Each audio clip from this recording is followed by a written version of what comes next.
Welcome to Some Kind of Fun, Episode 3. In today's episode, Claire loses the first fight to Clubber Lang, but then Paul trains her and she wins the second fight. And here we go. I think I have this wrong. That's the plot of Rocky 3, right? It is. Okay. In today's episode, we're going to have clips from Christy Costello, Kiss the Tiger, and many more, interviews with Jenny Case and Tom from Palmer's, and we'll have lively discussions, such as, what are your favorite shows lately? Well, I cut Cindy Lawson at Palmer's, and it was great. It was so much fun. I also wanted to give a shout out to Night Jobs, who played at Barely Brothers, and it was such a fun set. It was in the middle of the afternoon, but it felt like we were back at the Triple Rock. Yeah. It was great. I thoroughly enjoyed Christy Costello at Palmer's and the Run Westy Run show for their album release. They played every one of my favorite Westy songs. So by the end of the evening, I had nothing to yell. It wasn't, play what you could, ya. No, they played it already, so. They read your mind. They did. All right, well, let's go to the first set of clips. Paul, who do we got today?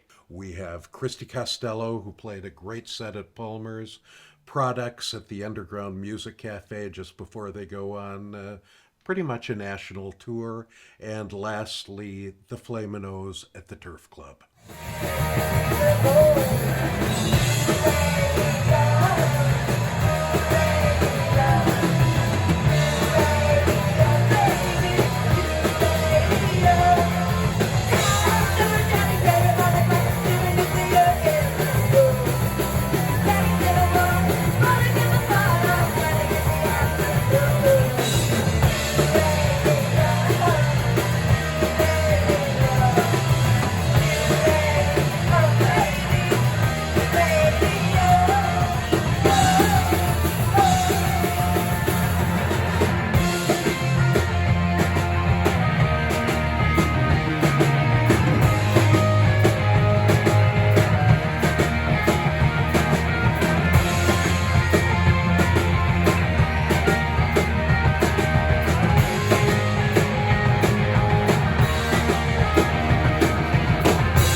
Understand you hold this in your heart and hand. a kiss. Okay, okay. Sometimes I talk too much. Okay, okay. So what do I know?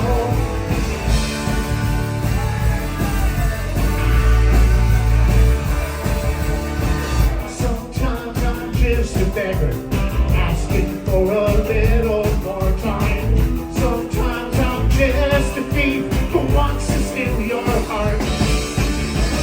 Sometimes I'm just a ghost you catch out of the corner of your eye.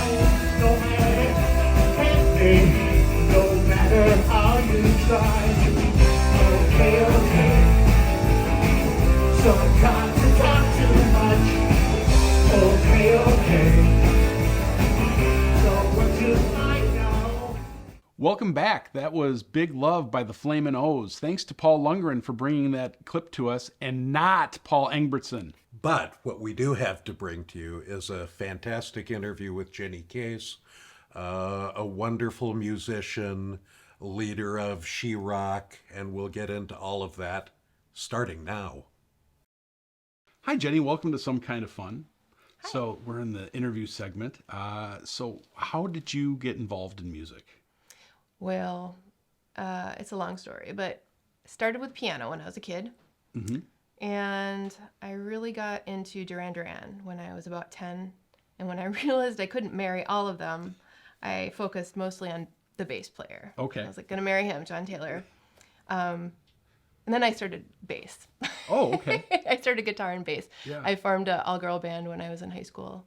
Where'd you go to high school? Minnetonka High School. All right. Excellent. Yeah. Yep. We were actually the band. What were we called? We were called Paranoia with Anarchy symbols for A's. Yeah. And we were the first all-girl band in the history of Minnetonka High School. There you go. April 10th, 1992. So was that like a punk rock band with the Anarchy symbols, or? We were kind of tending a little bit more towards prog rock at that point. Sure. But we were horrible, and we came in 9th place out of 9 bands. Not at like a battle of the bands at the high school? Yeah, it was Okay. heartbreaking. Oh my. Yeah. I don't think I ever survived But it. well, you did. I mean, you're. I you're barely still, did. I'm still here. So so you take 9th place. Then what happens? I think the band like reformed, and then we became a band called Hester Moffat, and then we Okay. were like what was our genre? We were prog, but we called ourselves hardcore surrealism. That was our genre. Oh, that's neat. Yeah. So what were the influences of hardcore surrealism?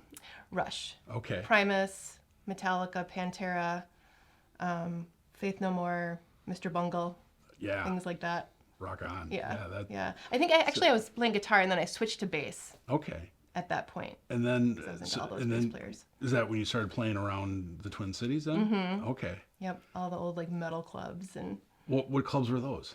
Ryan's, Okay. St. Paul. God, that's a good question. You know, the one that's still around, that's not a metal club, is probably the only one still around that we used to play at is Red Sea. Did you play at the Mirage? Yes. Yeah. Yes. I actually left my bass amp there one time, and it was still there when we realized it was gone a couple of weeks later. So how did it take a couple weeks to realize that the I think we hadn't unloaded the van. Oh, gotcha. And then when we unloaded the van, it was like, where's my bass amp? And it was just like in the basement or something. I don't even remember, but yeah. So how did you get into She-Rock and teaching kids and all that? Well, I suppose it started when I was in high school in that band, and I was looking for female musicians to play with, and there was not very many to choose from, but I was putting ad after ad after ad in the city pages. Okay. And just had very few calls. But I was able to put that 3-piece band, Hester Moffat, together. Mm-hmm. But then after we broke up, I don't think I ever played. I played with very few women after that. And I went to music tech briefly. McNally Smith used to be called music tech. Yeah. For bass, and it was I was like the only woman in the bass or the guitar department, and so I think when I was around 30, I had heard about Girls Rock Camp starting in Portland. Yeah. And I wanted to start one here to kind of address the gender inequity in the music industry and find more women to play with, and also for other people who wanted to find like all-girl bands and whatnot. Yeah. So did that start? How did the school start then? Was it like individual lessons, or was it a summer camp? It's a summer camp. Okay. Yep. So I just got some other women together, and we started Girls Rock and Roll Retreat in 2007. Okay. And we had one week at Purpose Center for the Arts in Golden Valley Okay. in 2007. And then from there, we went to 2 weeks the following year, and we did 2 weeks for several summers. And then we started the organization She Rock in 2009. So that was the 501c3 nonprofit that was Right. the umbrella over Girls Rock and Roll Retreat. Okay. And then we started doing like adult programming too for women, women's rock and roll retreat, other things like that. Oh, fun. So there's the camp, the adult women's rock and roll retreat that's coming up. Yep, the one that's going to be in 2023 will be March 31st through April 2nd. And the showcase will be at the Uptown VFW on And Sunday night. you don't need a musical background to do that. You can start fresh. Same with Girls Rock Camp. Yeah. Yeah. So do you do any programming not in the summer? Well, the women's rock camp is usually spring, and we're hoping to do Yeah. spring and fall eventually. And then prior to the pandemic, we were doing some classes and workshops and whatnot throughout the year. And Yeah. we used to do at Mort's every other month an all-female jam, where we had an all-female jam band, and then kids and adults could come out and jam with the band. There was like 60 or 70 songs on the song list. We're trying to get that started again, but it's hard to find a place that's cool enough, central enough, but is also allowing kids to be there during on a sure. Saturday or Sunday afternoon. Yeah. So that's been a struggle. But yeah, we were doing that every other month. So hoping to get that going again. Cool. Yeah. All right. So what do you have coming up? I play in an ABBA tribute band. Oh, wow. When's that? I don't know. I think we're doing a lot of these like dinner clubs and supper clubs and theaters lately. Okay. So I think the next one is at a place in Lakeville. And what's that called? Or what's Absolutely Fabulous. So that's Absol- with like Katie Vernon and Jenny and Dave Russ and that fun. crew. Yeah, that's All really right. fun. Well, thanks for joining us. I really appreciate it. Thanks for stopping by. Sure. All right.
came through.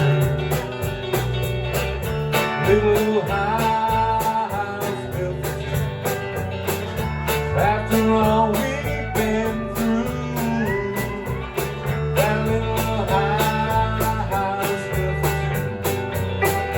after all the days and all the hours. You can say this is finally ours. I've been loud. Little house built.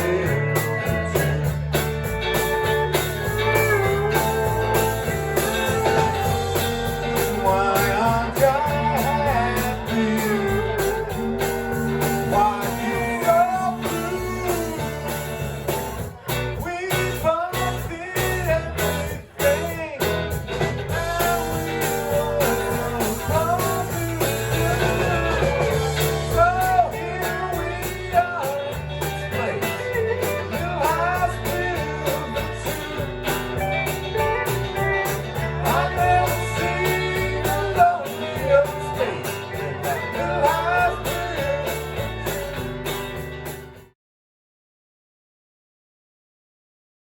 And that Run Westy Run show was just fabulous. They played all of my favorite songs from their catalog. It was just a fantastic night. And now we're going to talk about our topic of the week.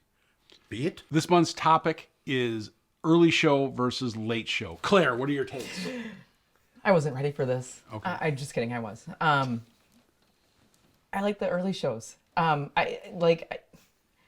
like old. I like getting in bed at like a reasonable time and not getting home at like 2, 3 in the morning. And, you know, I got animals to take care of in the morning and, you know. I'm all about the early shows, especially in the summer when we have the patio season going. Music starts at 7, it ends at 10. You can fit 3 bands in there, 2 45-minute sets. Last set for an hour works perfectly. Well, I guess I'll take the con and go with late shows, and I'll tell you why for a couple of reasons. First of all, Matlock, Murder, She Wrote. It is time for rock and roll to be played at the witching hour of midnight. If we're not playing it at midnight, what are we even doing here? I don't have a second reason. But my tomato soup will get cold. I'm old. That's an old joke. Sorry. We have a great set of clips next. We've got Annie and the Bang Bang, Cindy Lawson, and the Customers all at Palmer's.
We are back, and you might have noticed that, well, hopefully you noticed because I mentioned it. All of those clips are from Palmer's, and we are back with Tom Sherman, who you might know and love, who runs sound there. Tom. Hi. Thanks for joining us. What a pleasure. It's coming in and seeing all the familiar faces, not just yours, is really cool. Yeah. It's like being at Palmer's, just not as much booze. Just in a living room with less spilled drinks. I actually call Palmer's the living room, so everybody meets there. So we're right at home. You just need a bar over there and some. I feel like that's gimmick infringement. Like, There's plenty of bars in town. Like, it's not gimmicky. It's make sure you got some Jameson. It's drinky. Yeah, exactly. It's drinky. Or whiskey rock and roll. All right, there you go. How did you get into running sound in the cities here? In the city specifically, or in the industry? Yes, and. Okay, so I got into the industry because at age 18, I went to Ozfest in Detroit, Michigan, and I got caught with a dime bag with one of my best friends. They threw the book at me and my friend. 2 years of probation, like 100 hours community service, all the things. But specifically on my probation, and my mom just recently found the probationary piece of paper that had it with the handwritten piece saying, cannot go to shows. Because obviously going to Ozfest and seeing metal is just going to ruin my innocent mind, and that's why I'm doing drugs, which, ironically, it's now legal in the state. But as retribution for that, I went and got a job at the local theater and started getting my volunteer work done there, and then found myself doing lighting there. And that just kind of, I've never found another home outside of that in any career. Just theater, sound, lighting. I want to work on video. I got to get that going, but it was all a mean-spirited retribution to the judge that I'm never going to see again. I still have that probation violation. What a great middle finger. I really like to think that's... I always dream of going back in front of that judge to actually deal with it and just being like, well, you could put me back on probation, give me, ridiculous sentencing, or you could say, hey, my ruling got you an entire career in this whole other state. Like, I'm proud of you. Like, here you go, be free. Because otherwise, like, why would you punish me if I actually took it and did something with it? Right. So that's kind of like my fantasy about it, but really they're going to throw the book at me. It's probably. Just with my luck with government. Hopefully not. You currently run sound at Mortimer's and Palmer's. And And memory lanes. And memory lanes. We got I the didn't punk know rock that. bowling back. Oh, yeah. Well, I know that, but I had no idea. Yeah, Cool. Luke, Batman, and I all kind of got together and really got that going. Luke Parker's booking it. Batman is obviously the manager at Memory Lanes, and we all just loved it. So that's what we're really happy to be bringing back. You guys really made it happen, not me. Specifically. So, and it's been going great. That's great. Of those 3 rooms or wherever you've mixed sound, what's been the most challenging place and the best place? Most challenging, probably Palmer's as a room. Learning that space was very bizarre, and it wasn't until I realized that the reflections of the monitors on stage making that like your perfect practice space. And that's why in-ears kind of don't work there, because like the monitors and the mains both work together for everybody to hear everything. And it wasn't until I understood the reflections of that room and how it acts that I suddenly, like, it clicked for me. But it took me a long time to figure that out. That was a very bizarre room. I expected the same for the outdoor stage, but that is somehow, that's magic. I don't understand that. That the physics of that, like, you can stand anywhere on that patio. It just sounds good. And I don't know. That's not by my doing. I don't understand the physics.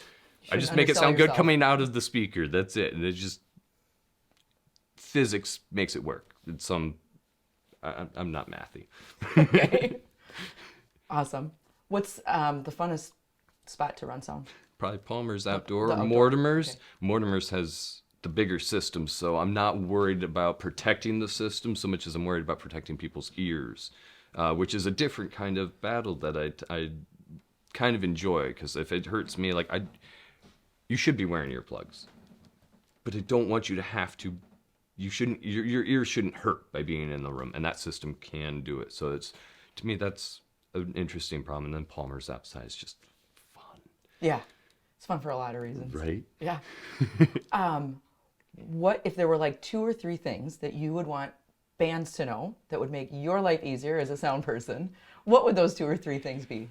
My first and biggest thing, actually, I've got one for the bands and one for the patrons, actually. These are my 2 biggest gripes, if you may, just kind of slightly. Continue, sir. The first one is with bands. One of my favorite things to say when we're all ready, I try and make sure everybody's tuned, got our vocal mics ready, everybody's in the system, and all right, guys, stage is yours. And I kill the jukebox, and everybody's looking down at their tuner pedals. It's like, I specifically have a line about, are you tuned? You got your drinks? Did you go pee? You ready to go?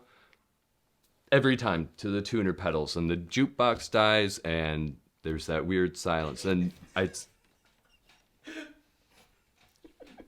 just go, please. Like, and most bands are actually really responsive to the ways that I try and prompt. And then there are the bands that aren't, and it's fine. If you see this interview, now you know. When Tom says go, fucking go. Right? Take her advice. Listen. That's what I say about everything, though, so, The other one is specifically to patrons at the show. Like, I like talking to you, especially if I see you all the time. Like, I love saying hello.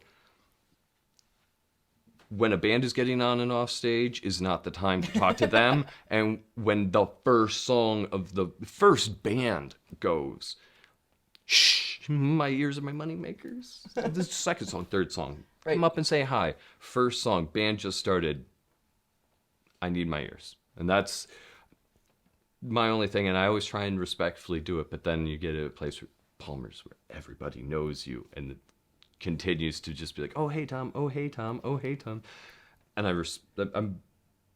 I feel the respect. I that's why I never want to knock it too much. But first song, just give Tom the first song. That's it. Okay. Just, at least I should be able to get through that. From there, we'll figure it out. Excellent. Funnest band that you've mixed? Well, I just did that.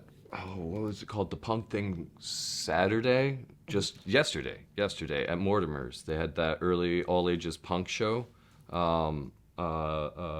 Identity Crisis opened it, and War Plague closed out the early show.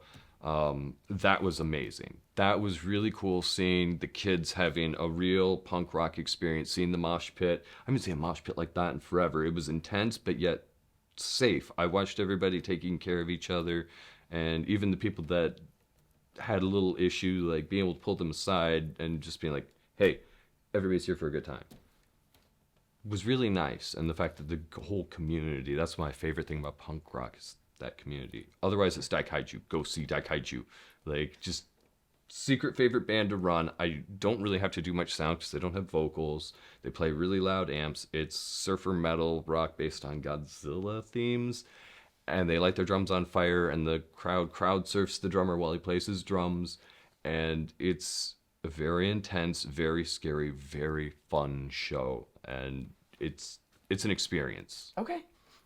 Good recommendation. All right. I highly recommend it. All right. Well, thanks for joining us. Oh, thank you for having This is me. a super fun interview. Right? Have me back anytime. Okay. We probably will. We definitely will. I look forward to it. Tom Sherman, everyone.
Welcome back. Let's talk about upcoming shows. Claire! Again! We've got some cool stuff coming up in town. Bikini Kill is in town on the 20th. The Unnamed, Annie and the Bang Bang, and Porcupine are at the Hook and Ladder on the 7th. And Record Store Day is on the 22nd. So you all should go support your local businesses. Speaking of Record Store Day on April 22nd, which is also Earth Day, the Silent Treatment will be playing at the VFW in the Uptown with Rich Mattson and the North Stars and the Silver Teens and New Rocket Union. I'm looking forward to that show. Paul, what are you looking forward to? Well, I'm looking forward to Semi-Retirement, which is starting on April 14th. And so that night, Dan Israel's playing at the Driftwood. Come on by. We're going to have a little fun, and it should be a good time. Playing us out, Pizza Coupon.